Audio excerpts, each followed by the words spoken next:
Buenos días y buenas tardes a quienes hoy nos acompañan en este webinar de lanzamiento de la publicación El apoyo financiero a los estudiantes de educación superior en América Latina y el Caribe durante la pandemia, retos y respuestas.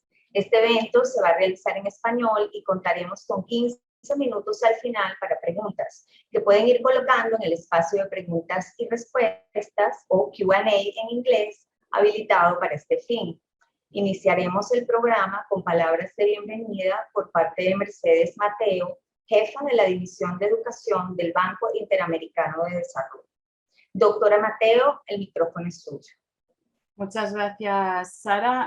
Buenos días a todas y a todos y gracias a los que están conectados y nos acompañan hoy por Zoom. Quiero también agradecer especialmente a UNESCO, a APICE por la estrecha colaboración y a las autoridades presentes, al Ministerio de Educación de Perú, a Educafin de México, a la rectora de la Universidad Federal de Minas Gerais y al BID-Invest por acompañarnos hoy en el lanzamiento de este informe sobre financiación y educación superior.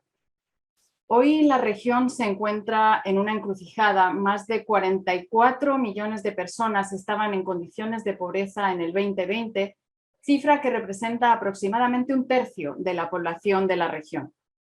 Y esta condición amenaza el futuro de toda una generación, pues condiciona no solamente la capacidad de acceder a servicios básicos, sino también la de poder imaginarse un futuro mejor.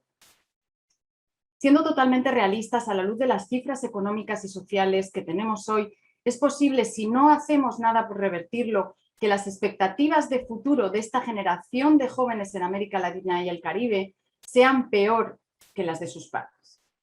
Y en ese contexto, la formación postsecundaria de jóvenes es fundamental en la generación de habilidades necesarias para el desarrollo y también para la generación de oportunidades económicas. Incluso antes de la pandemia, la educación postsecundaria se enfrentaba a grandes transformaciones debido a tendencias en el mercado laboral relacionadas no solo con automatización, sino también con otros factores como el cambio climático o el envejecimiento de la población. Además, la educación superior en América Latina y el Caribe ya enfrentaba también dos grandes desafíos. Uno de inequidad en el acceso y otro de calidad de los programas de educación superior, que se traducía al final en baja pertinencia y baja conexión con ese mercado laboral del que hablábamos antes. El desempleo juvenil es 3 veces mayor al de los adultos. Enfocándonos en el problema de inequidad en el acceso, a pesar de la gran expansión de cobertura que tuvo lugar en las últimas décadas, la proporción de estudiantes del quintil de ingreso más alto es 3 veces superior a la de aquellos en el quintil más bajo. Estamos hablando de 44% versus aproximadamente el 12%. Y sabemos que a efectos de empleo, lo que realmente hace la diferencia es la educación superior, porque hay grandes primas salariales para aquellos que tienen educación superior, incluso cuando controlamos por características socioeconómicas y demográficas. Y por tanto, la inequidad en el acceso a educación superior va a traducirse también en inequidad salarial y, por tanto, en inequidad de oportunidades económicas para esos jóvenes. En países como Chile o Colombia, por tomar un ejemplo, la remuneración de alguien con educación superior puede llegar a ser 3 veces mayor en promedio al salario de alguien que solo tiene educación secundaria. Y es en ese contexto donde la actual crisis sanitaria ha generado una crisis educativa sin precedentes en la región. El financiamiento, y en ese contexto el financiamiento y las alianzas se vuelven fundamentales. Y contar, por tanto, con herramientas de financiamiento inclusivas y sostenibles para los estudiantes y políticas desarrolladas conjuntamente entre los diferentes actores del ecosistema. Esto no es solo una alternativa hoy, sino que es una condición necesaria para poder salir de la encrucijada actual. Uno de los pilares en los que se fundamenta la visión 2025 del Banco, del BID, es precisamente el fortalecimiento de cadenas de valor regionales y la apertura y diversificación a nuevos sectores de la industria no tradicionales. Y eso pasa no solo por apoyar a las empresas privadas a realizar cambios estratégicos, sino que para eso necesitamos también y sobre todo talento. Y en este sentido, sistematizar las sinergias institucionales y público-privadas a nivel estratégico es lo que puede garantizar una respuesta integral a las necesidades de desarrollo. Centrándonos ahora en el estudio que estamos lanzando y aquí, estamos extremadamente orgullosos de dar un paso adelante con esta visión, lanzando este estudio que documenta los desafíos que enfrentaron los actores del financiamiento educativo por mantener matriculados a los estudiantes durante la pandemia y las medidas financieras y no financieras implementadas para dar respuesta a la crisis actual. Hasta la fecha existe poca información sistemática sobre lo que ha ocurrido en las instituciones de educación superior en América Latina y el Caribe desde el inicio de la pandemia. Y este es uno de los primeros estudios regionales que levanta información novedosa y clave para la discusión pública y para la toma de decisiones de política. El estudio incluye a 10 países de América Latina y analiza los resultados de una encuesta regional y entrevistas a entidades de gobierno, instituciones de crédito educativo y universidades para contar una visión integral de la respuesta que el sistema educativo universitario tuvo para mantener a los estudiantes matriculados y vinculados con su institución. Las encuestas se realizaron entre julio y diciembre del 2020 en el epicentro de la crisis sanitaria y económica en la mayoría de los países de la región. Me enorgullece, por tanto, además, que este sea un producto elaborado junto con el Instituto Internacional de UNESCO para la Educación Superior en América Latina y el Caribe y la Asociación Panamericana de Instituciones de Crédito Educativo, APICE, y en colaboración con insumos de gobiernos, instituciones de crédito educativo y universidades públicas y privadas de la región. Nosotros, como Grupo BID, queremos trabajar tanto con el sector público como privado para contribuir a la transformación de los sistemas de educación postsecundaria que permitan igualar oportunidades para el acceso y para la permanencia y apoyar a las instituciones también en su transformación digital.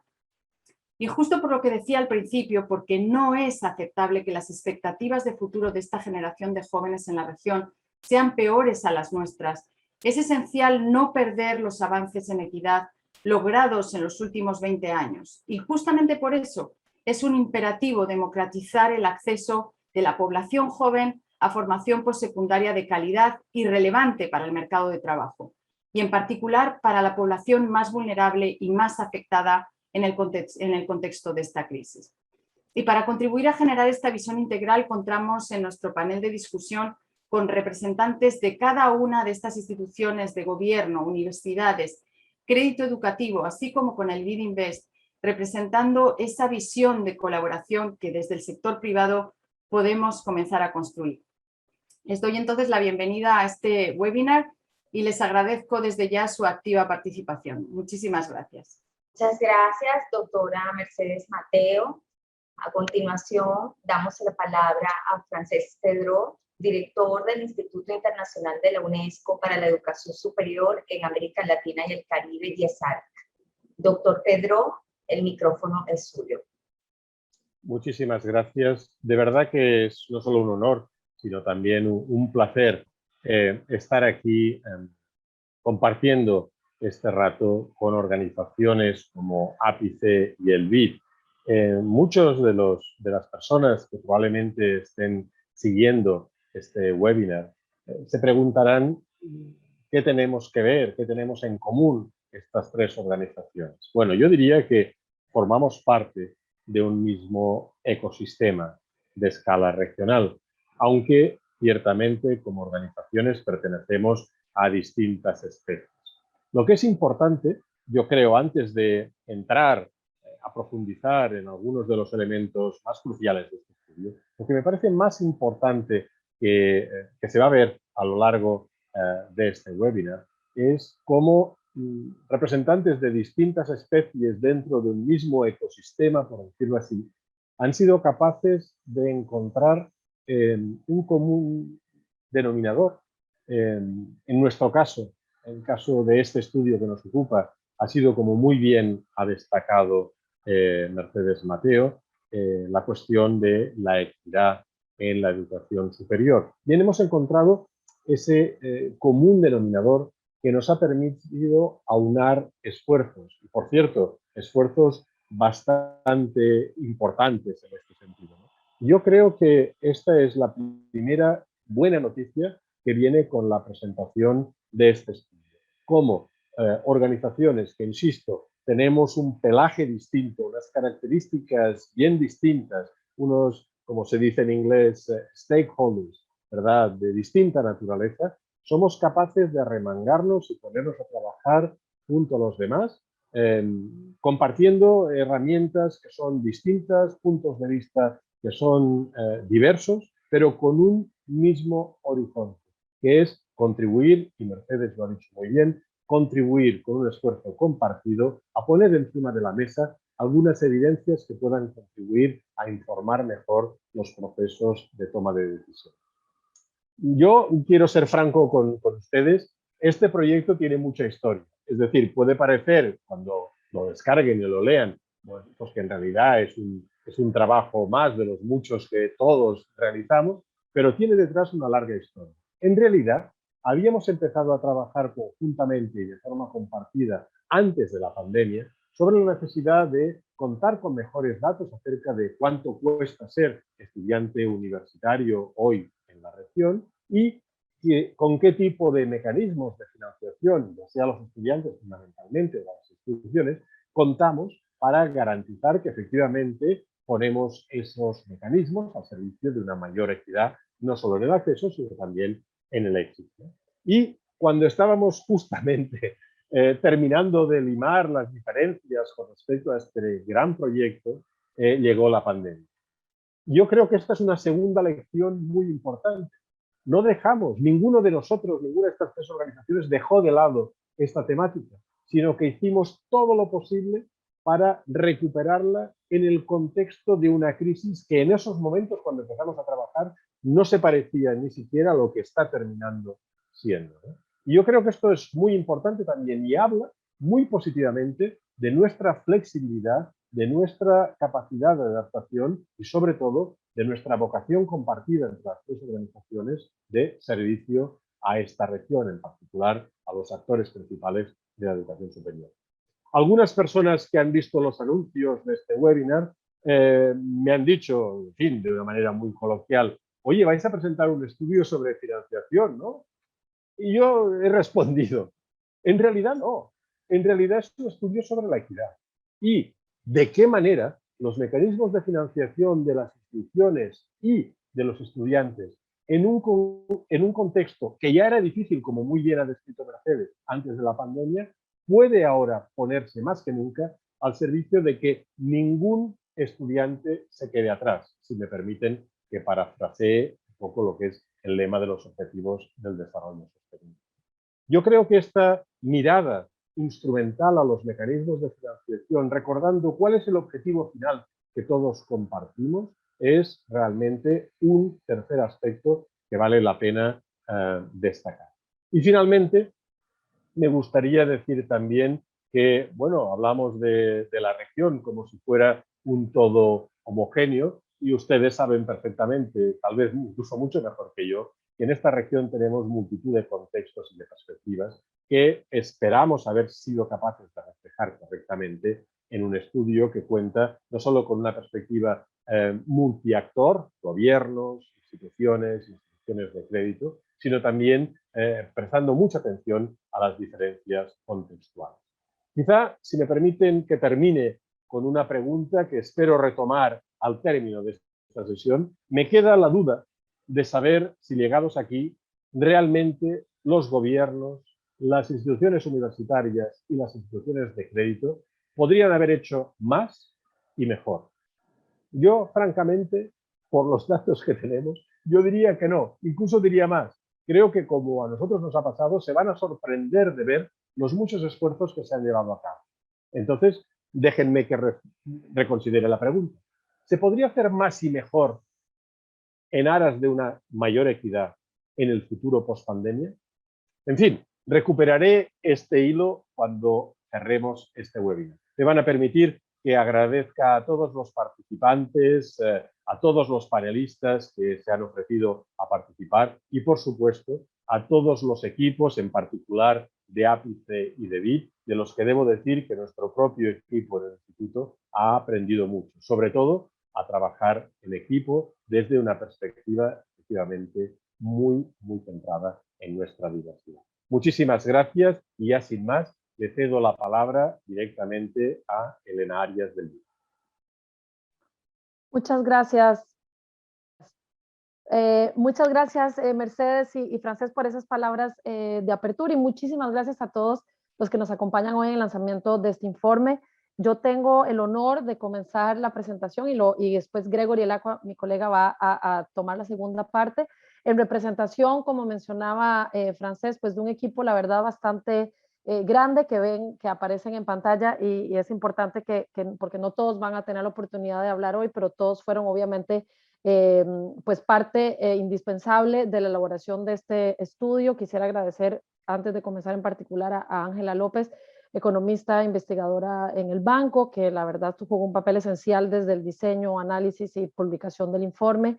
Y bueno, y a todo el resto del equipo también, a Rafael, a Daniele, a Magali, a Judy, en fin, a todos. Muchísimas gracias por esta aventura que nos da la oportunidad hoy de compartir con todos ustedes. Quisiera comenzar por un breve contexto. Mercedes lo mencionó al inicio en sus palabras, de que realmente antes de la pandemia, la matrícula en educación superior en América Latina era más grande y diversa que nunca. La matrícula bruta se duplicó entre mediados de los años 90, que estaba alrededor del 20%, hasta llegar al 47% justo el año previo a la pandemia, en el 2019. Y no solo se expandió el acceso, es muy importante decir que, o sea, la matrícula bruta, perdón, en general, sino que también, aunque sigue siendo menor, pero el acceso de los quintiles de ingreso más bajo, los quintiles 1 y 2, también creció en la mayoría de los países, y de las mujeres también creció muchísimo durante este periodo. Esta expansión se debió en gran parte, como sabemos, a la inversión pública y a la creación de universidades públicas en la mayoría de los países, pero también a la inversión privada, que creció de forma exponencial.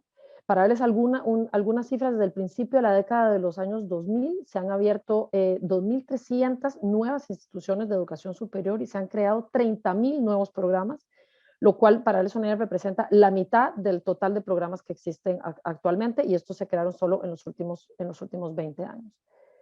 Y como resultado de esto es que hoy en día la matrícula privada en América Latina representa casi el doble de lo que representan los países de la OCDE. Esto es, un 53% de los estudiantes de educación superior están matriculados en una institución privada en nuestra región, versus un 29% en países de la OCDE. Y esto tiene obviamente un costo privado importante. Para un estudiante universitario, matricularse en una universidad en América Latina es en promedio 20% más costoso que estudiar en un país de la OCDE. Esto dejando por fuera a Estados Unidos. Y este dato se obtiene ponderando los costos por la proporción de la matrícula que se encuentra ya sea en una institución privada o en una institución pública, antes de incorporar cualquier tipo de subsidio. Entonces, este es como el costo bruto, de cierta forma. Ahora, en este contexto de alto costo privado, ¿con qué ayudas financieras cuentan los estudiantes para poder cuando deciden matricularse en una institución de educación superior? Lo primero es, como mencionábamos al inicio, primero constatar que hay 3 grandes actores que proveen ayudas financieras a los estudiantes. Primero, los gobiernos, las instituciones de crédito educativo, ya sea públicas o privadas, y las instituciones propias de educación superior. Y el financiamiento llega a los estudiantes a través de 2 grandes canales. Esto es importante porque en el resto del análisis vamos a analizar los resultados a la luz de estos dos canales. Primero, las transferencias directas que los gobiernos aportan a las universidades o instituciones de educación superior en general. Y por otro lado, los subsidios y créditos que llegan a los estudiantes, si son fondos públicos manejados por instituciones de crédito educativa públicas o si no, también a través de las instituciones de crédito privadas. Y a esto se suma también los becas y créditos que las propias instituciones de educación superior ofrecen a sus estudiantes de forma directa, y que en algunos países, como vamos a ver, pueden llegar a representar una parte importante de la matrícula. Ahora, ¿qué representan estos 2 canales en general en los presupuestos de educación pública? como tal vez muchos de ustedes lo saben, en los gobiernos una parte importante del presupuesto asignado a educación superior se focaliza en el financiamiento directo a las instituciones de educación superior, en el primer canal que vimos. La excepción es obviamente el caso de Chile, en el cual la parte más significativa del presupuesto se destina a los estudiantes a través de becas y créditos, pero en el resto de los países, como vemos Colombia, un 65% del presupuesto va directamente a instituciones de educación superior, y en países como Perú, Costa Rica, esto representa el 90%, casi la totalidad del presupuesto asignado a educación superior. Ahora, lo que es interesante es que este esquema, si vemos un poquito más en detalle, también se refleja cuando preguntamos a las universidades que participaron en el estudio sus fuentes de financiamiento.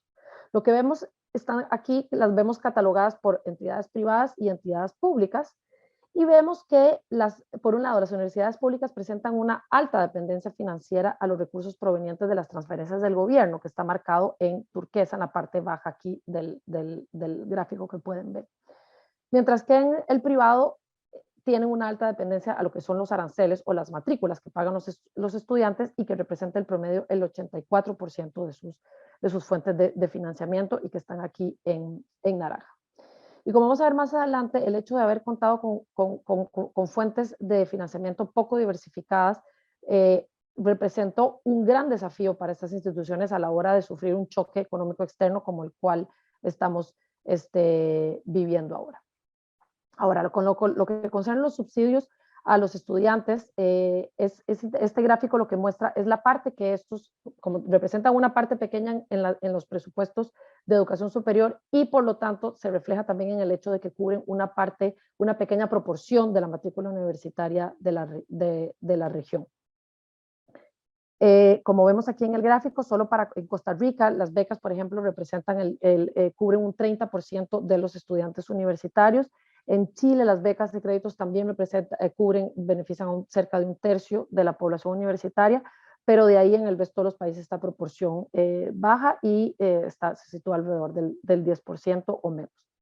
Ahora, es importante sí notar que este porcentaje que se refleja aquí representa únicamente las becas y créditos que son ofrecidas por el gobierno. Hay otros programas, como mencioné anteriormente, que las propias universidades ofrecen a sus estudiantes, y que en algunos casos puede representar un porcentaje importante de las universidades, de los estudiantes que participan en estas universidades.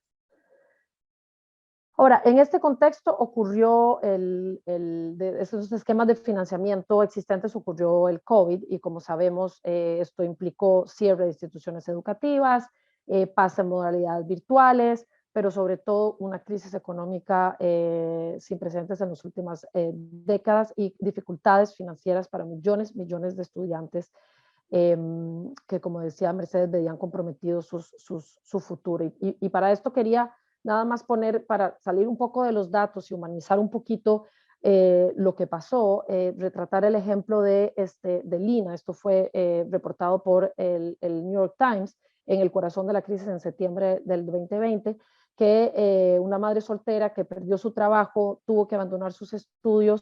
Lina era la primera de su familia a ir a la universidad, como millones de jóvenes en Latinoamérica se convirtieron en los primeros también en alcanzar este nivel educativo, gracias a la expansión histórica que mencionamos antes de la cobertura en educación superior, y que prometía a toda una generación acceso a una profesión y a un mejor futuro.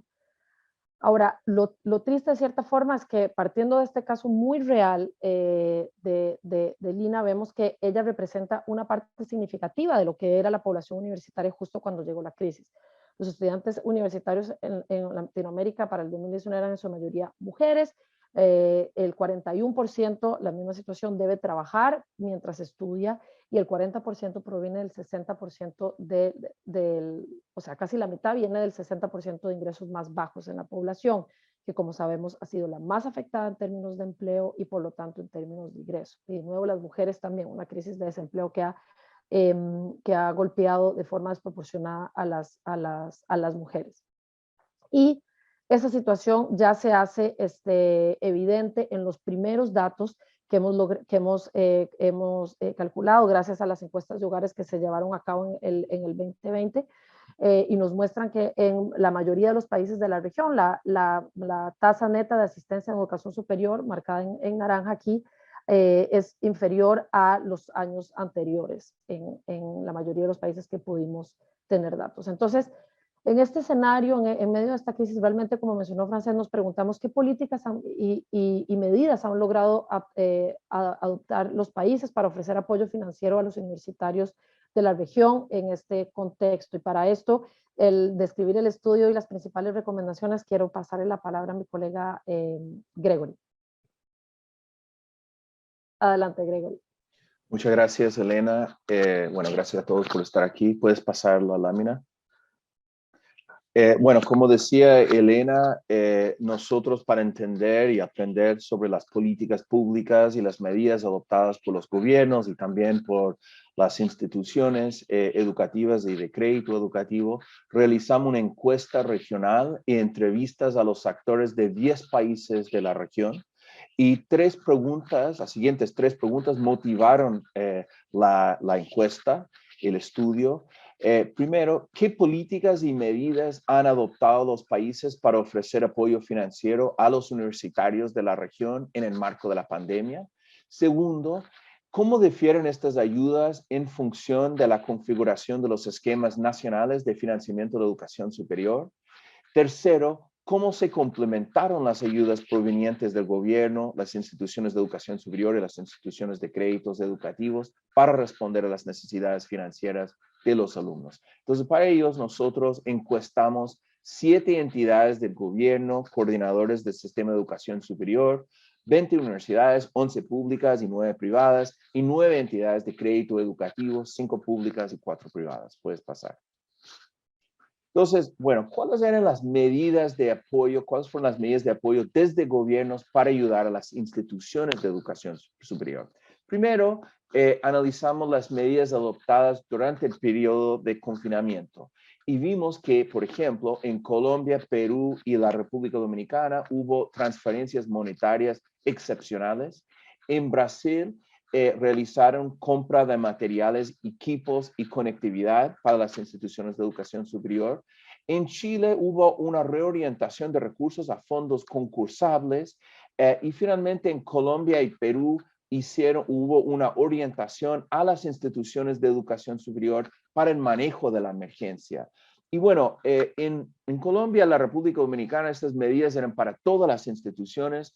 En Chile, Perú y Brasil eran focalizadas en solo algunas. También introdujeron medidas y nuevas estrategias de financiamiento o alivio financiero para las instituciones de educación superior. En Chile y Colombia introdujeron nuevas líneas de crédito con garantía del Estado. Y en México tenían fondos públicos especiales. En México, estas medidas, estas estrategias eran solo para las universidades públicas. En cambio, en Chile y Colombia eran para las universidades públicas y privadas sin fines de lucro, no para las privadas con fines de lucro, y también para las instituciones de educación superior no universitarias públicas y privadas. Puedes pasar. Siguiente. También los países y las instituciones introdujeron medidas de apoyo para ayudar a los estudiantes. Por ejemplo, en Colombia y Brasil introdujeron congelamiento o alivio de deuda de los estudiantes. En Colombia, Perú y Brasil hicieron una inversión en materiales de equipo y conectividades para los estudiantes, laptops, tablets, etc. En Chile hubo una ampliación de los plazos para poder postular a los créditos de las becas y en Colombia una orientación psicológica para los estudiantes durante el periodo difícil de la pandemia. Esas eran medidas que adoptaron durante el periodo de confinamiento. También las instituciones de educación superior adoptaron medidas. Por ejemplo, casi todas las públicas que encuestamos 82%, tenían conectividad y equipos de computadores, menos de la mitad, 44% de las privadas. Había también menos de 20% de las públicas adoptaron medidas de facilidad de pago de créditos y todas las privadas tenían estas medidas. Más o menos un tercio de las públicas y privadas adoptaron medidas de gratuidad y introdujeron nuevas becas. y un poco menos de un tercio de las públicas introdujeron subsidios de emergencia. Las privadas no tenían estos subsidios. Siguiente. También nosotros exploramos las medidas de apoyo para ayudar a los estudiantes durante el siguiente ciclo académico, quiere decir 2021, el primer semestre. Entonces, Colombia, Costa Rica, Perú y la República Dominicana introdujeron nuevas estrategias financieras o alivio financiero para los estudiantes. Colombia y Costa Rica, nuevas facilidades para el pago de créditos activos respaldados por el gobierno. En Colombia, Costa Rica y Perú introdujeron nuevas líneas de crédito a corto y largo plazo financiado por el gobierno.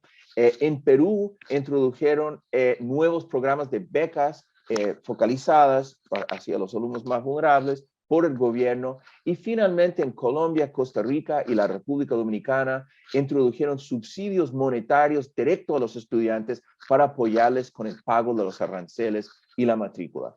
También, como pueden ver a la derecha, las instituciones de crédito educativo y las instituciones de educación superior también introdujeron medidas de apoyo para los estudiantes para el siguiente ciclo académico.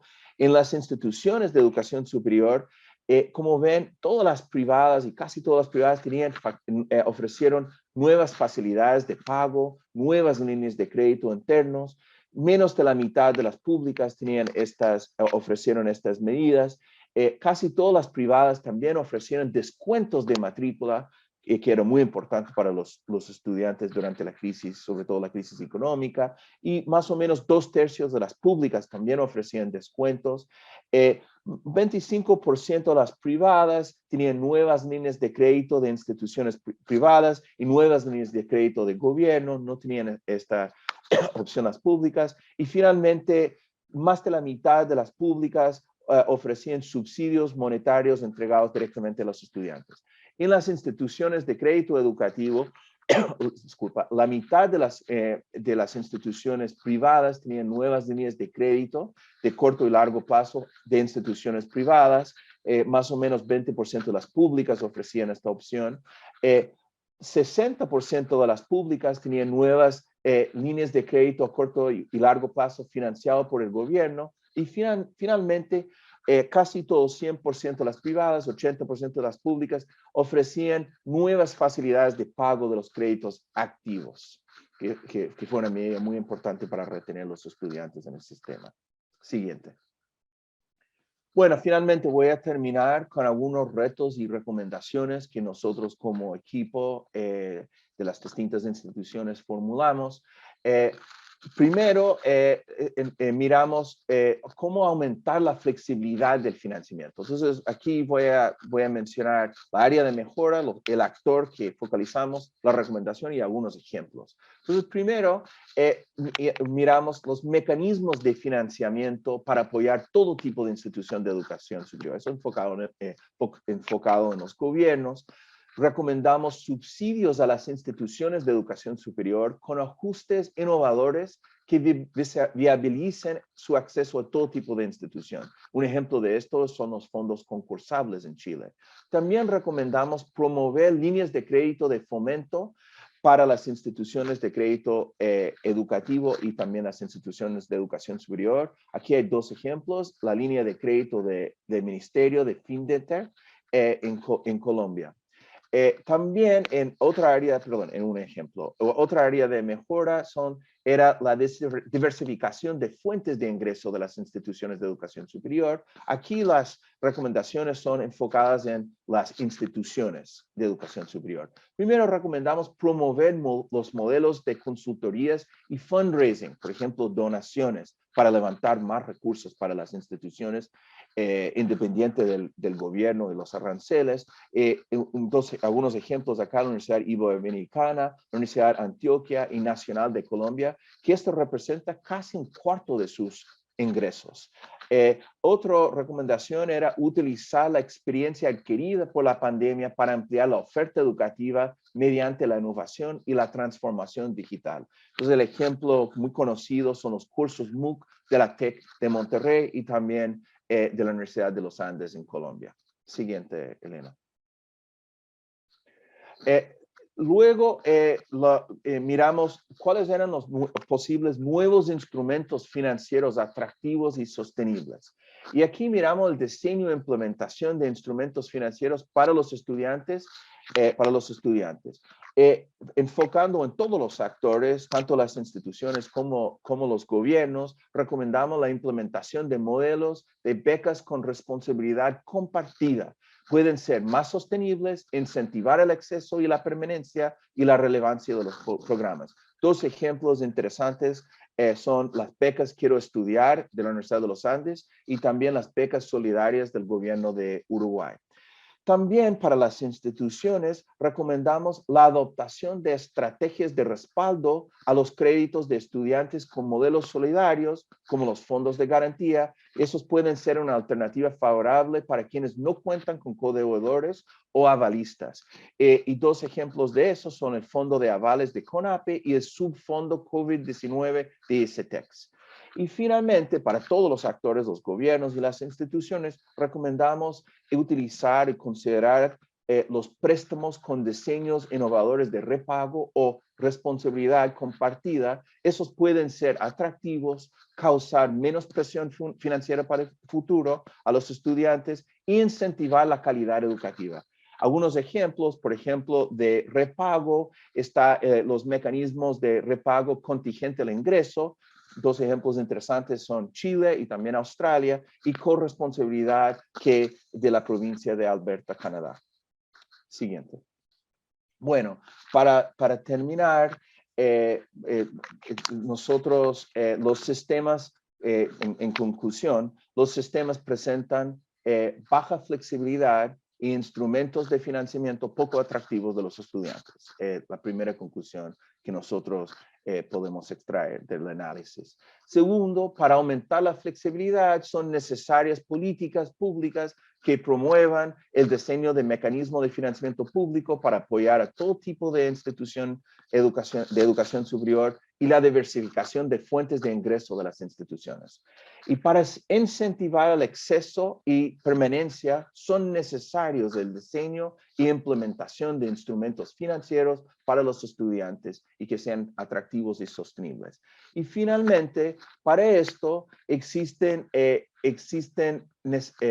condiciones necesarias como la mejora de los sistemas de información de los países y facilitadores como el fortalecimiento de alianzas y trabajo interinstitucional para fomentar el aprendizaje horizontal, lograr mejor cohesión en los sistemas y reimaginar el financiamiento y la educación superior. Así que muchas gracias por escuchar esta presentación. Creo que va a ser súper interesante el panel y las preguntas sobre el tema. Y bueno, gracias a todos por participar en este estudio que creo que fue muy importante, sobre todo por los tiempos que estamos viviendo ahora en el mundo y la región. Muchas gracias. Jorge, te paso la palabra a ti. Muchas gracias, Gregory, y también aprovecho para agradecer a Elena en representación de todo el equipo del BID. La presentación creo que ha sido muy sintética, muy clara, y creo que nos ha dado una visión muy completa de lo que ha sido el documento. Aprovecho también para agradecer a Francés y a todo el equipo, Daniel, todo el equipo de IESALC y al equipo de APICE, porque creo que los tres equipos realmente, como decía al comienzo Francés, pues han generado primero un gran trabajo en equipo, en segundo lugar, unos aprendizajes mutuos muy importantes desde todo punto de vista, y en tercer lugar, pues los resultados son una primera fase, una primera etapa que esperamos poder continuar en el próximo futuro. Obviamente todo lo que se dice pues está sujeto al escrutinio de toda la región y nosotros estamos abiertos para escuchar y atender todas las sugerencias y propuestas. Vamos entonces a pasar a nuestro panel de expertos. La verdad es que para mí es una gran satisfacción poder estar acompañado de este equipo de personas que van a ser quienes van a hacer los comentarios. En primer lugar, quiero presentar a María Fe Sánchez, del Perú, directora de Políticas para el Desarrollo y Aseguramiento de la Calidad de la Educación Superior Universitaria del Ministerio de Educación. Posteriormente tomará la palabra Enrique Prieto, Flores, presidente de la Junta Directiva de Educafin de México. Igualmente, Sandra Almeida, rectora de la Universidad Federal de Minas Gerais, también tendrá la oportunidad de comentarnos sus ideas. Y finalmente, Gemma Sacristán, the Chief Investment Officer del BID Invest, también tendremos la oportunidad de escucharla. Y la verdad es que creo que después de escuchar todas las presentaciones, creo que tenemos mucho para decir, pero yo pues hemos preparado con el equipo del BID y ESALC y Ápice algunas preguntas. La primera es una pregunta general. Obviamente no tenemos pues muchísimo tiempo, quisiéramos darle a cada uno siquiera una media hora, pero la media hora se va a reducir a 3-4 minutos por persona. Entonces, como el tiempo es relativo, tal como lo decía Einstein, pues tomemos como una visión bastante apretada. La primera pregunta que yo les haría, y en el orden que he dicho, comenzando por María Fe, es ¿cuáles son los principales retos y aprendizajes que deja la irrupción de la pandemia en el financiamiento de los estudiantes de educación superior? A juicio de cada uno, ¿cuál ha sido su experiencia? ¿Cómo lo están viendo? Esos principales retos y aprendizajes. Entonces, María Fe, tus 3 minutos inician en este momento. Adelante. Muchas gracias, Jorge, y muy buenos días a todas las autoridades y funcionarios que nos acompañan el día de hoy. Yo quiero empezar por destacar el esfuerzo que se ha hecho por este estudio. Creo que es bastante relevante para todos los países de la región. Y empezando para responder tu pregunta en cuanto a aprendizajes y retos, arranco por los aprendizajes. Creo que hemos podido, por lo menos en el caso peruano, innovar en el muy corto plazo, ¿no? Creo que el caso más resaltante es el de Pronavec, ¿no? Pronavec es el Programa Nacional de Becas y Créditos Educativos del Perú, que históricamente ha atendido a una población económicamente vulnerable, es decir, estudiantes pobres o pobres extremos con alto rendimiento. Y en el marco de la pandemia ha tenido que innovar muy rápido para no solamente incrementar las becas, ¿no? Pero también tener un nuevo diseño en cuanto, por ejemplo, a créditos educativos que, como hemos visto en la presentación, en el país es casi inexistente.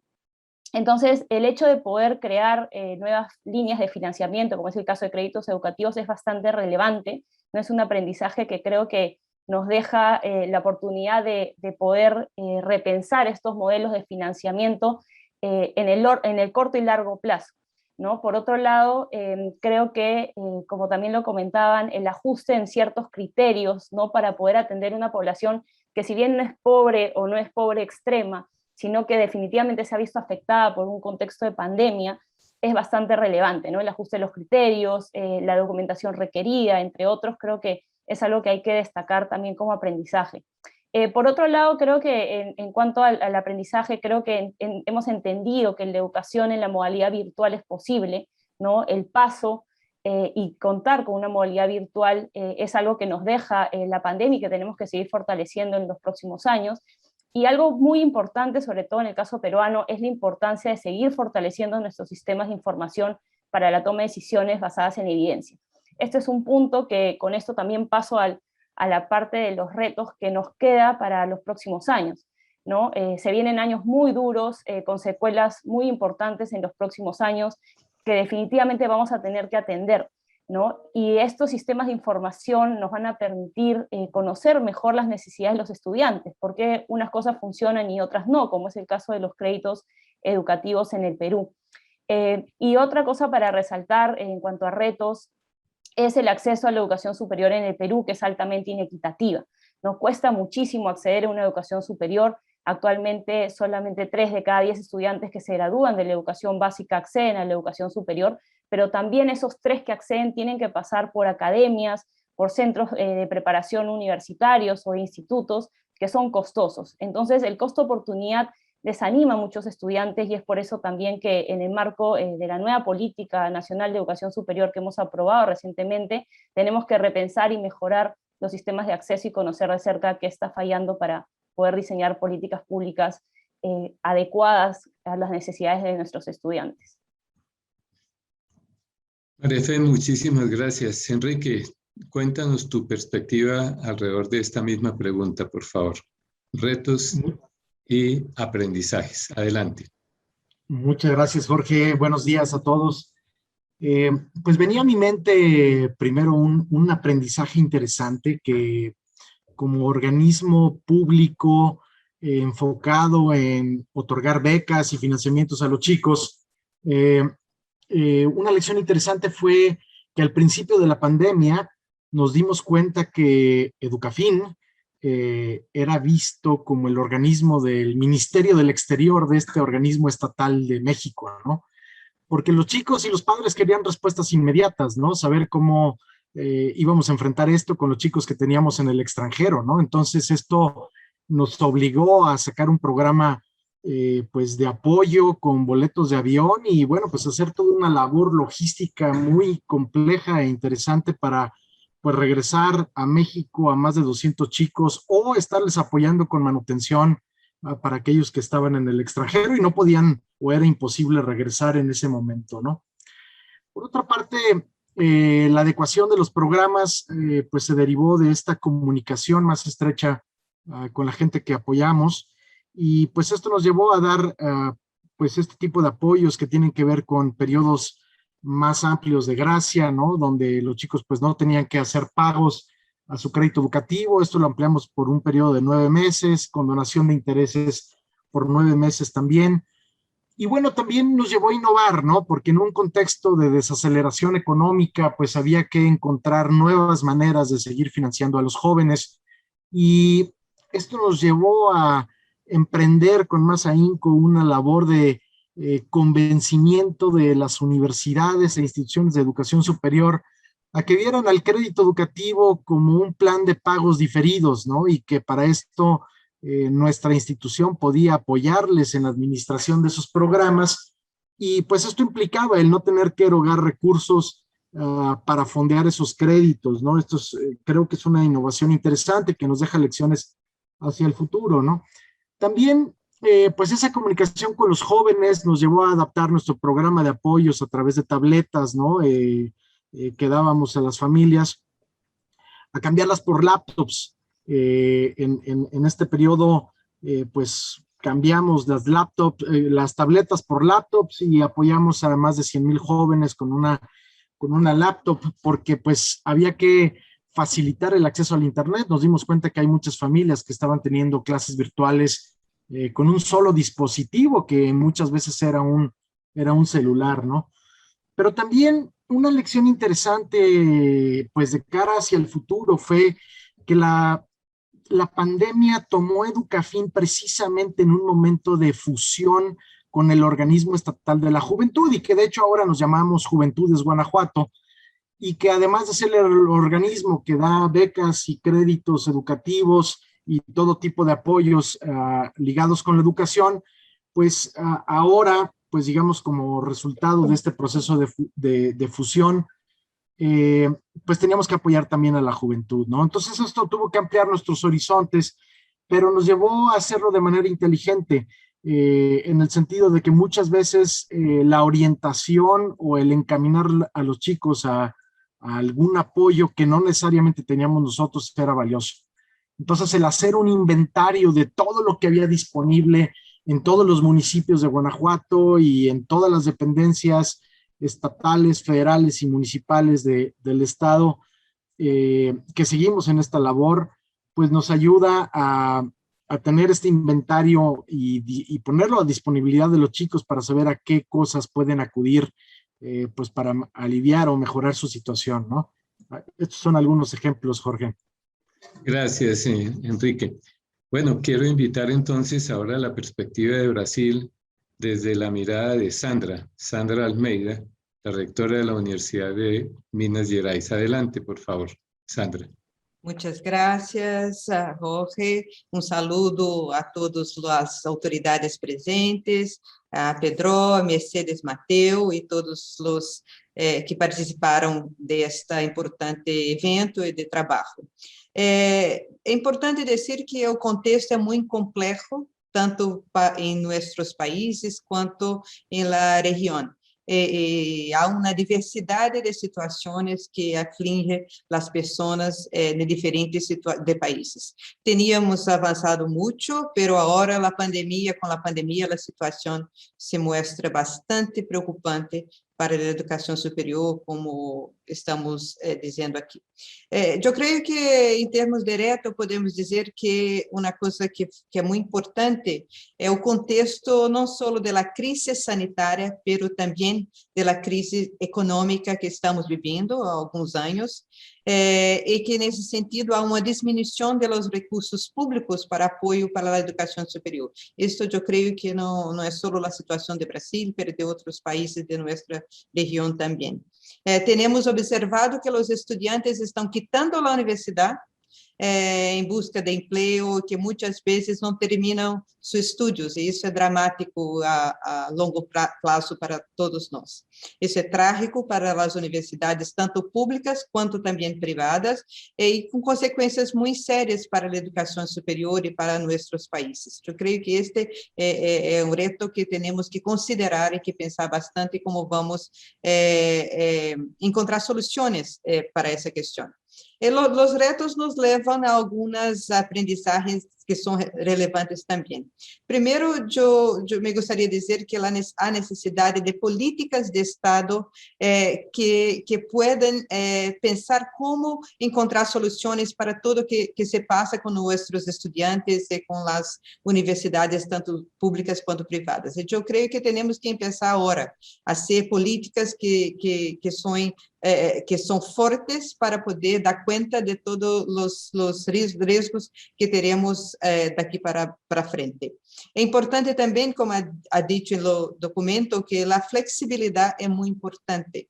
Nesse sentido, temos que pensar também em la possibilidade de inovação, pensar em novas formas de financiamento e também possibilidade de criar novos programas de beca e apoio para os estudantes e também para as universidades, porque o contexto se mostra bastante complexo. Em Brasil, por exemplo, há duas coisas que são muito importantes em termos e que eu creio que foi capaz de atender a uma demanda muito grande de todos os estudantes, que são ações do governo, e que não estão no documento, eu creio que seria importante abordá-los também, é que o governo brasileiro tem um programa muito importante de apoio aos estudantes que vão para as universidades públicas.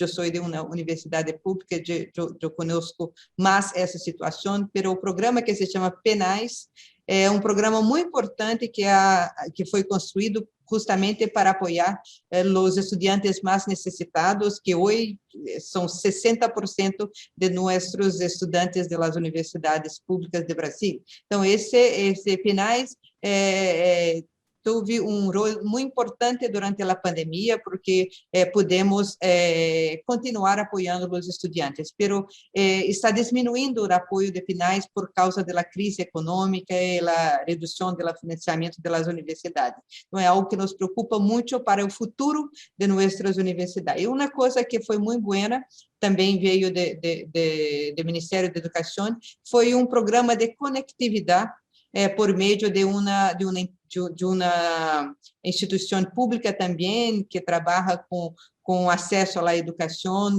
por meio de digitais. Então, tivemos a oportunidade de disponibilizar para nossos estudantes chips para que puderam acessar todo o conteúdo virtual de nossas classes e carreiras. Então, esses foram dois programas que foram importantes e que partiu justamente de pensar em formas inovadoras para enfrentar a crise que todos estamos sofrendo. E uma coisa que eu penso que é muito importante também, que é um conceito de solidariedade. Os estudantes se mostram muito frágeis com a situação de pandemia, e a saúde mental é algo que nos preocupa muito, a necessidade de orientação psicológica, como o documento menciona, e também muito apoio acadêmico. Os estudantes estão sofrendo muito com o câmbio muito drástico de presencial para curso em linha, então se há a necessidade de ter apoio acadêmico importante para manter os estudantes na universidade. Então, não podemos deixar que abandone a educação superior. Então, quando falamos de acesso, temos que falar também, e principalmente neste momento, da permanência. Eu creio que esse é um dos retos que temos pela frente. Muitas graças. Muchísimas gracias, Sandra. Por favor, recordando un poco las cosas que se han dicho, y antes de darle la palabra a Gema, creo que hay algunos puntos muy importantes, ¿no? El seguir fortaleciendo la información, la ampliación de cobertura. Ahora se menciona con mucho énfasis lo que es la solidaridad, en la búsqueda de la permanencia en las instituciones y algunos programas que también han sido pues bien interesantes desde la perspectiva de cada uno de los países que hemos presentado hasta el momento. Perú, México y en este momento Brasil. Pero queremos escuchar la perspectiva que tenemos desde el BID Invest, y quiero invitar a Gema para que por favor nos dé su propia mirada a ver cómo interpreta esta situación en cuanto a retos y aprendizajes. Adelante, Gema, por favor. Muchas gracias. Un honor estar aquí con ustedes participando en este webinar y sin duda alguna muchas felicidades por el estudio. Bueno, nosotros creo que hemos visto algunas de las cosas que ya se han mencionado, ¿no? La pandemia ha traído retos tanto para la universidad como para los estudiantes y también para el sector financiero. Obviamente, la reducción o la supresión de las clases presenciales ha generado desafíos para los estudiantes y para las entidades universitarias que han visto cómo han tenido que enfrentarse a una situación que muchas veces era desconocida o que en alguna manera, en algunos casos, era dual, tenían formación digital, digamos, y presencial. Con lo cual ahí se han exacerbado algunas brechas que ya veníamos siguiendo. Sin duda alguna, la brecha de la conectividad, la famosa brecha digital que ya antes de la pandemia afectaba a más de 100 millones de latinoamericanos y caribeños. Importantísimo, con lo cual se ha puesto de manifiesto que no siempre se tiene acceso, y no solamente es acceso a contenidos, que también, sino al propio acceso en Internet en las familias, incluso en muchos de estos jóvenes. Con lo cual, eso ha sido un tema importante. Otro ha sido todo lo que tenía que ver con una propuesta de calidad digital, porque como decía, muchos contenidos tampoco estaban en ese formato digital. Luego, la capacitación de los profesores, o crear un entorno que fuera propicio para esa educación virtual. Con lo cual, desde el lado un poco de la pandemia han cambiado algunos de los patrones y de la forma de enseñar que no todos estamos. Pero entrando ya más al tema de la financiación, también creemos que ha tenido un doble impacto, ¿no? Desde el lado de los estudiantes y también desde el lado de las entidades financieras. Algunos de los estudiantes, especialmente aquellos que estaban digamos, en los estratos de más bajos ingresos, han visto cómo han perdido sus fuentes de ingresos, lo que ha hecho que eso se haya traducido muchas veces en el... Veamos si puede continuar, o si no, continúo con el panel y luego le vuelvo a dar la palabra a Gema. Bien, entonces, excusen todos esta situación técnica que normalmente se presenta en todas las reuniones, pero vamos a seguir. Yo quisiera darle la oportunidad a nuestros panelistas para que complementen un poco lo que al principio plantearon. En este caso, yo quisiera volverle a preguntar un poco más a la experiencia de Perú a María Fe. ¿Por qué?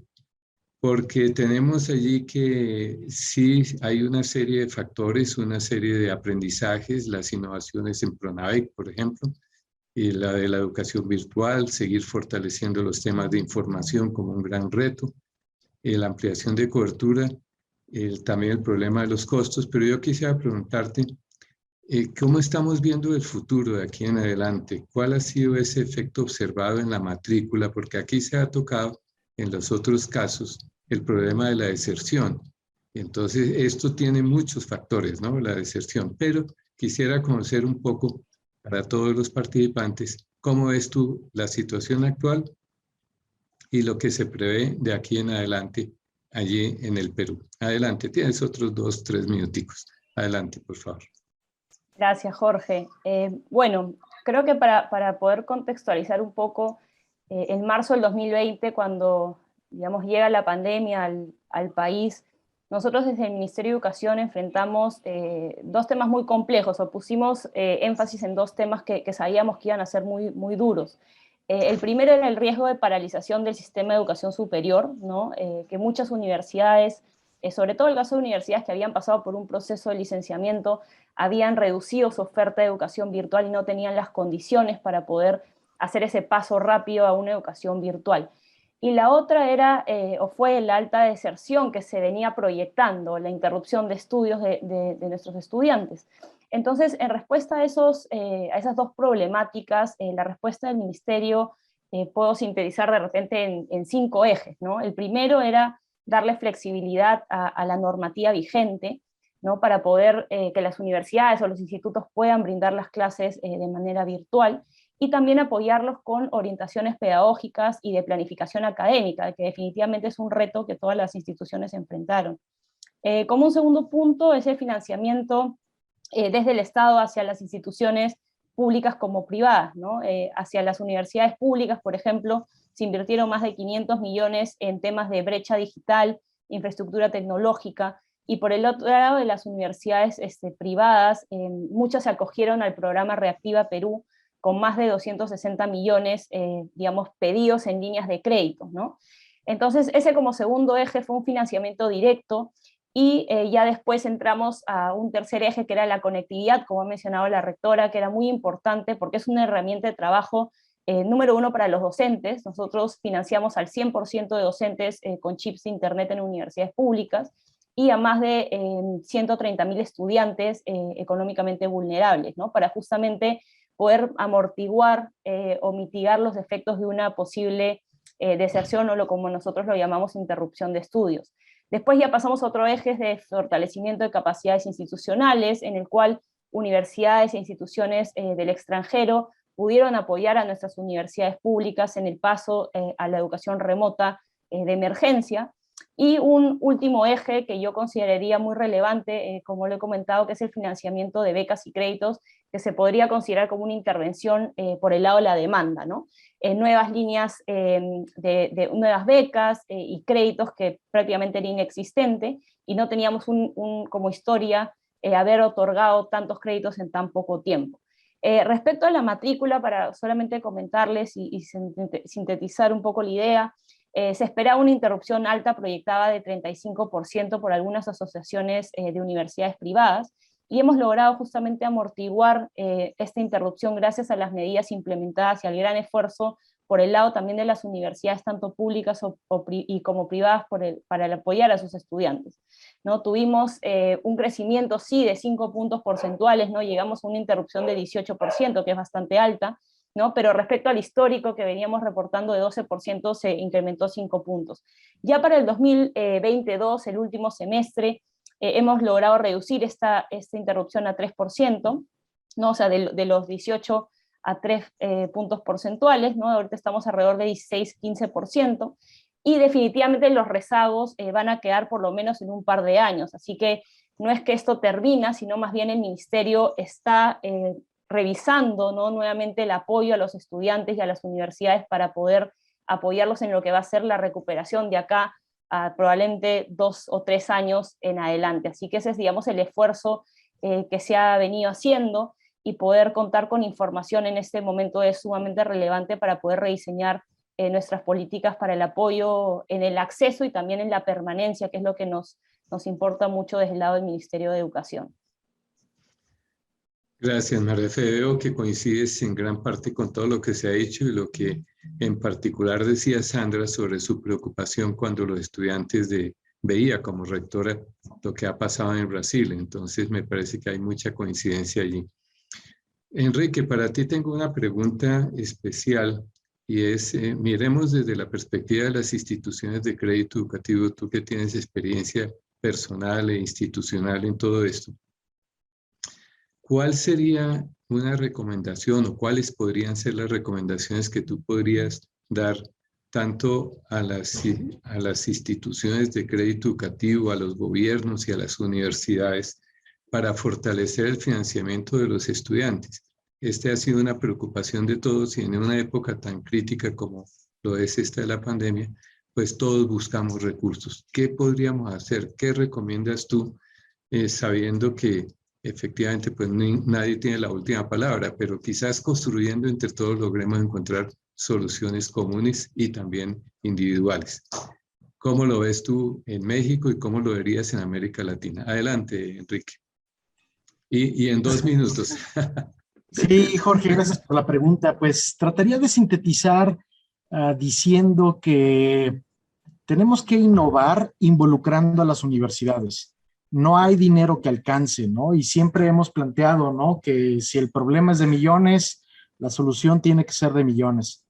Y en este sentido, en la medida en la que logremos convencer a las instituciones de educación superior de que tienen que ser copartícipes del crédito educativo, asumiendo una parte importante de ese riesgo, podremos innovar. Me explico. Siempre hemos hecho esta analogía de un avión, ¿no?, que despega y pues se va con lugares vacíos. Y bueno, pues en ese sentido, las universidades tienen que aprovechar esos lugares vacíos y poniendo a disposición de los organismos de crédito educativo estos lugares, pues para administrarlos como un flujo diferido a través de un programa de crédito educativo.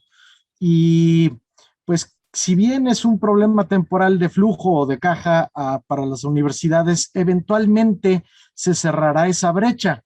Y bueno, pues en ese sentido los organismos de crédito educativo tienen experiencia, tienen tecnología, saben cómo cobrar, se desliga la cobranza de la universidad, por decirlo así. Y entonces, pues yo creo que la gran oportunidad de financiamiento del crédito educativo, pues para la siguiente década estará en el trabajo colaborativo de organismos de crédito educativo con las instituciones de educación superior, en mi opinión, Jorge.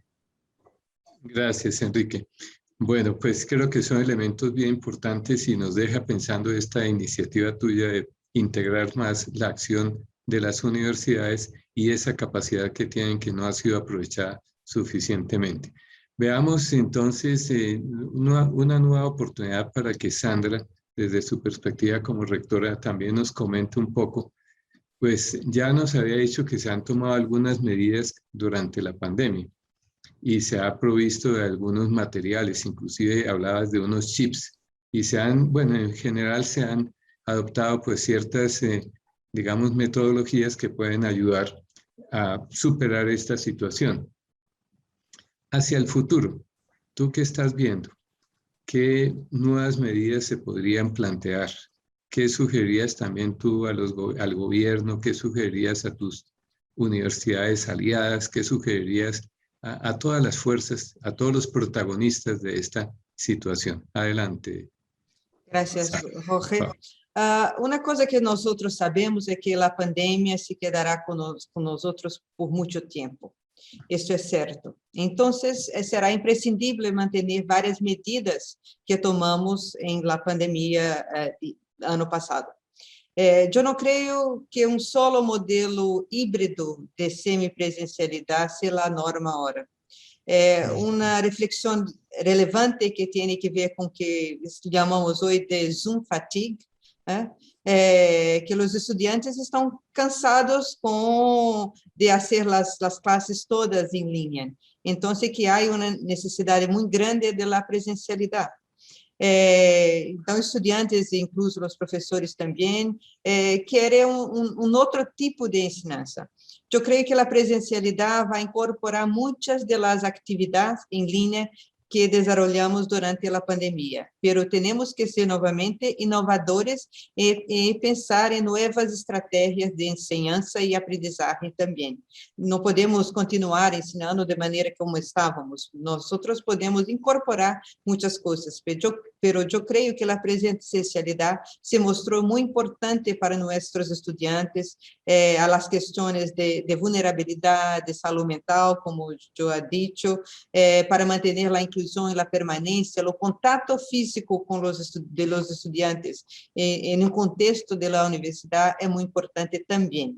Pero ao mesmo tempo, eu creio que temos que avançar um pouco mais com as questões de pensar uma política pública em um momento que os meios de ensinança e aprendizagem estão cambiando muito rapidamente. Eu creio que essas são as medidas que nós estamos começando a falar, que este é um cambio central em la maneira que vamos pensar em la educação superior no futuro. Yo creo que esto. Gracias, Sandra.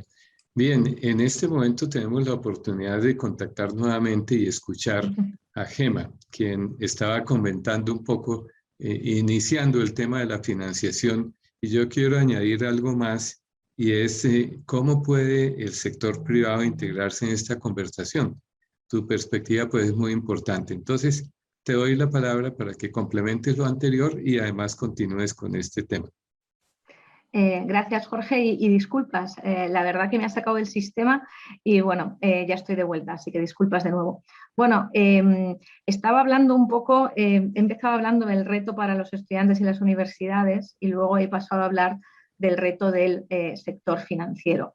Y ahí básicamente, cuando se ha cortado la conexión, estaba diciendo que la situación de la pandemia ha hecho que muchos de estos estudiantes que trabajaban part-time y que eran una fuente importante de ingresos para la familia han salido del sector en el que estaban trabajando. Y esto ha supuesto que en algunos casos hayan tenido no solo un problema familiar, sino que hayan tenido un reto para seguir repagando esos préstamos que tenían para estudiar.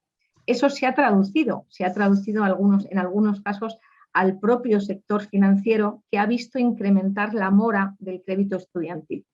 Y eso, como banquera, créeme que tiene cierto peligro, porque los bancos al final trabajan en una matriz de riesgo-rentabilidad y miran muy de cerca todo lo que tiene que ver con el ratio de mora, que son los impagados. Lo que hace que hay una serie de algoritmos que cuanto más impagado tú tienes en una serie de transversales que pueden ser tipos de clientes en distintos sectores, incluso en distintos estratos sociales, te hace que inmediatamente empieces a prestar menos a esos colectivos, ¿no? Con lo cual, ahí sí que hemos visto un reto y tenemos muchos clientes, bancos clientes en la región que tenían líneas específicas para préstamos estudiantiles y que sí que nos están comentando que ese ratio de mora ha subido, que lo están mirando muy de cerca para ver si es algo puntual o es algo que va a tener una permanencia, en el tiempo.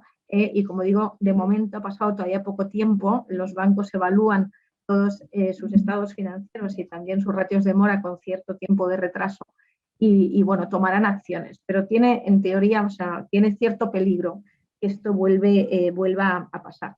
Pero también es verdad que hay oportunidades de entrar en nuevos nichos, con nuevos productos y también de nuevos actores, ¿no? Porque creo que ya el sector tradicional, más bancario, digamos, pues está perdiendo relevancia en general en el sector financiero. Vemos algunos instrumentos muy innovadores que están pasando a jugar un rol mucho más protagónico. Sin duda alguna las fintechs, los mercados de capitales y las estructuras financieras, como ha dicho antes Sandra, llevado al contexto financiero, es el momento de innovar, ¿no? Con lo cual, para terminar un poco lo que estaba antes contando, sí que hemos visto algunos retos incluidos en el sector financiero que se están mirando muy de cerca, pero también hay una oportunidad especialmente para nuevos actores para servir a un público que sin duda alguna está medio desatendido o desatendido en estos momentos, digamos, ¿no? Con lo cual eso, por la primera pregunta, digamos. En cuanto a la segunda, Jorge, sobre el sector privado, ¿qué rol puede jugar el sector privado? Sin duda alguna, creemos que el rol más importante es el de crear instrumentos financieros, distintos tipos de productos y de instrumentos financieros que permitan dar acceso al financiamiento educativo. A día de hoy, como sabemos, en general en el mundo, pero más en los países en vías de desarrollo y en América Latina, todavía es limitado. Ahí habéis mostrado las cifras, ¿no?, del estudio que habéis hecho, y todavía es limitado, especialmente el sector privado. Suele haber algunas iniciativas, algunas novedosas e importantes, relevantes en el sector público. Vamos a ver qué ocurre, ¿no?, con la crisis en la que estamos, los déficits fiscales, etcétera, si perduran algunas de estas, decrementan, pero en general creemos que el sector privado tiene que jugar un papel mucho más relevante en la recuperación de la crisis en general y especialmente en algunos aspectos sociales, ¿no? Dentro de estos productos estamos viendo cada vez más garantías, ya no tanto préstamos. De hecho, tenemos un cliente que básicamente está dando una garantía para tomar riesgo crediticio, y nosotros apoyándoles en este sentido, con lo cual ya no vas préstamo a préstamo dando créditos, sino que tomas un agregado de préstamos estudiantiles y hay una entidad que da una serie de garantías. Esa entidad puede ser pública, puede ser privada, y ahí juega también un papel importante todo lo que tiene que ver con donaciones, que muchas veces se ven más tipo filantropía, o el papel del sector público tomando lo que se llama en el sector ese riesgo de primera pérdida, ¿no? Con lo cual, innovación financiera fundamental. El segundo tema, también vemos relevante cada vez más todo lo que tiene que ver con la formación financiera del propio estudiante, ¿no? Vemos como algunas veces se pierden estudiantes muy cualificados por no contar con una serie de conocimientos financieros mínimos. Nosotros siempre decimos que la educación financiera debería estar en el currículum obligatorio de todos los países del mundo, porque muchas veces el no conocer cómo funcionan las finanzas en un nivel mínimo, pues te toma o te lleva muchas veces a tomar decisiones equivocadas de sobreendeudamiento, o a veces por ese desconocimiento a no acercarte a una entidad financiera, y cuando lo haces, pues a lo mejor no lo estás haciendo al plazo adecuado, teniendo en cuenta un poco el espectro que tú tienes para terminar tus estudios, tu nivel de ingresos, etcétera. Con lo cual, el segundo tema que vemos relevante es la formación financiera de los propios estudiantes. Luego también, no menos relevante, que la propia entidad académica acompañe a los estudiantes. Muchas veces las entidades financieras con las que trabajamos nos dicen que la mayor fuente de impago de estos créditos viene porque los estudiantes abandonan sus estudios, y entonces directamente, obviamente dejan de pagar porque piensan que es algo que ya no van a utilizar, sin darse cuenta de que siguen teniendo ese compromiso de pago. Es muy relevante que las entidades académicas estén siguiendo más de cerca estos estudiantes, especialmente los de ingresos o los que están en un estrato, digamos, más bajo, porque como hemos dicho anteriormente, no solamente se van a ver afectados más negativamente por la crisis, sino que son mucho más vulnerables a esto. Y luego ya el último punto, también relevante, que todas estas iniciativas vengan acompañadas de la mejora del acceso al mercado laboral y un incremento de la oferta de empleo, aunque sea a tiempo parcial, mientras se estudia, y luego por distintos tipos de contratos de prácticas, de entrada a la empresa privada, etc. Y ahí sí que consideramos que es muy relevante los convenios entre las universidades y el sector privado para dar esas primeras oportunidades, por un lado, y también para trabajar y que algunos estudiantes que tienen estos créditos educativos tengan algunas fuentes de repago.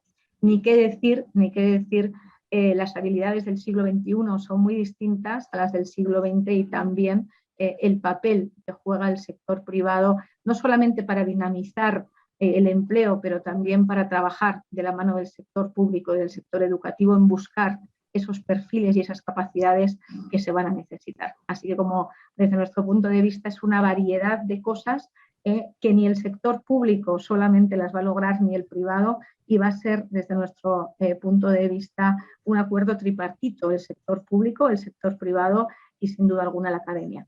Muchas gracias.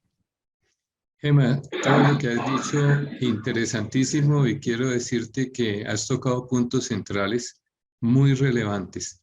Yo solamente añadiría que tengan en cuenta la flexibilidad de las posibilidades de créditos de todas maneras, porque normalmente pues los créditos son mínimo de 10 millones de dólares y muchas entidades necesitan 8, 7, 6, 5, 4, etc. Entonces tengan en cuenta eso. Sobre los otros temas, de antemano aquí yo hablaría en nombre de todos. Creo que estamos listos para trabajar contigo en esta temática. Nosotros en Ápice estamos adelantando todo lo de formación financiera, punto clave, entre otros aspectos. No me detengo en esto porque tendremos que conversar en los próximos días. Quisiera hacer, la verdad es que el tiempo ha volado, aquí no ha corrido, ha volado, y tal vez nos da tiempo para por lo menos una pregunta del público. Quisiera hacérsela a Sandra para que como rectora nos cuente un poco algo que surge de una pregunta que nos llega por el chat relacionado con el rendimiento académico de los estudiantes en época de la pandemia. ¿Cómo ves tú ese punto? ¿Cuál ha sido tu experiencia? Y bueno, pues lo que tú puedas saber de lo que has hablado con tus aliados, tus compañeros, amigos. Brevemente, porque ya nos toca ir cerrando. Adelante, Sandra. Sí, sí, claro. Essa é uma questão muito importante, pero eu penso que estamos começando a fazer essa avaliação. Nós outros estamos agora terminando o primeiro semestre de 2021 e fizemos estudo do que se passou em 2020 e, na verdade, o rendimento não está muito diferente. Os estudantes estão fazendo os cursos e não há muita diferença com o histórico que temos aqui.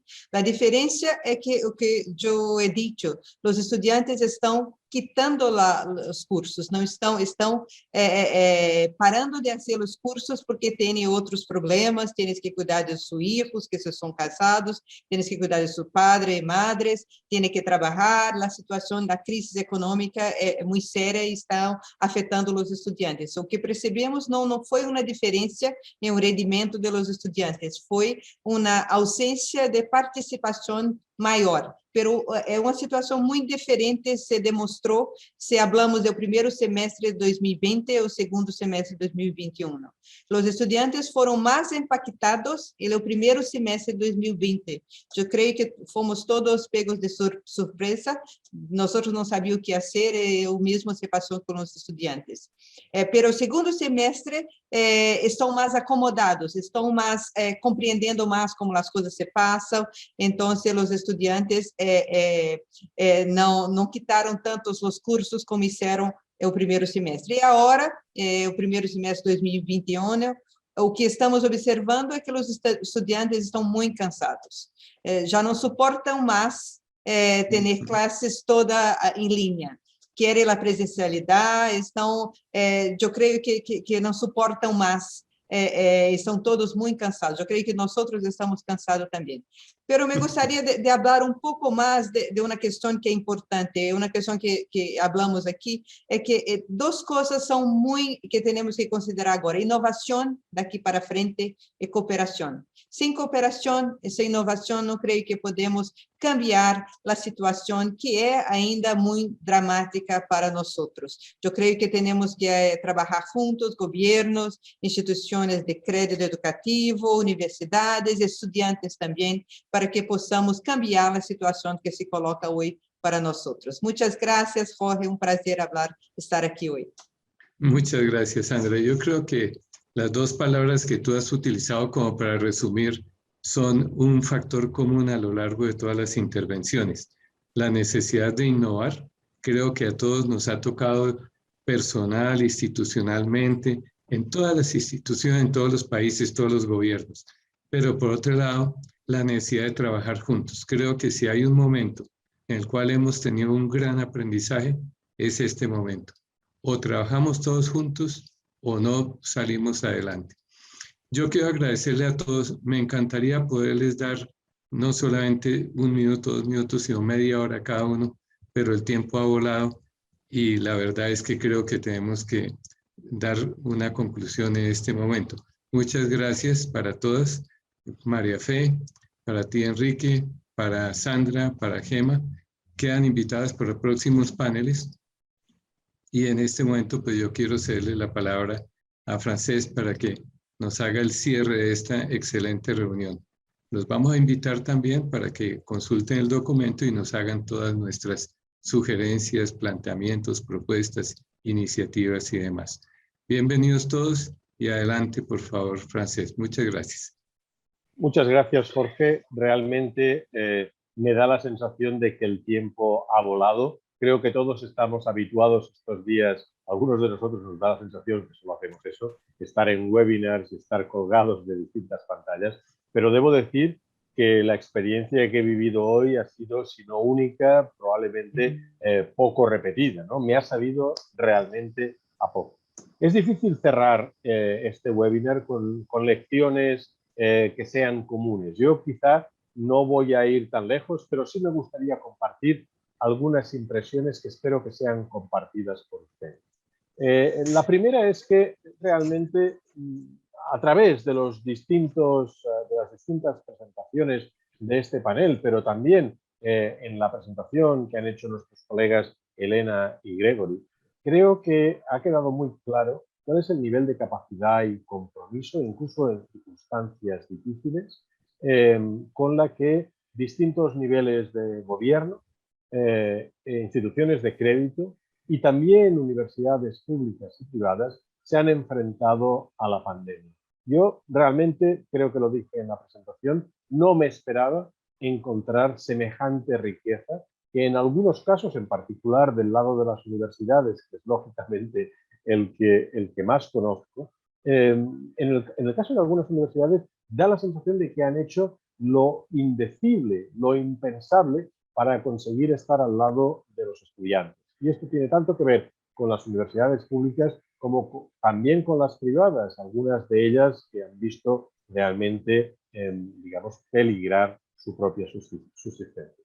Cuando terminé mi presentación al principio de este webinar, les dije que tenía una cuestión pendiente, que era saber si en el futuro post-pandemia, que aún no está aquí, pero se está acercando, podríamos hacer más y mejor en materia de utilizar estratégicamente la financiación para ganar también en equidad y enseguida, como intentaré mostrar, también tal vez en equidad.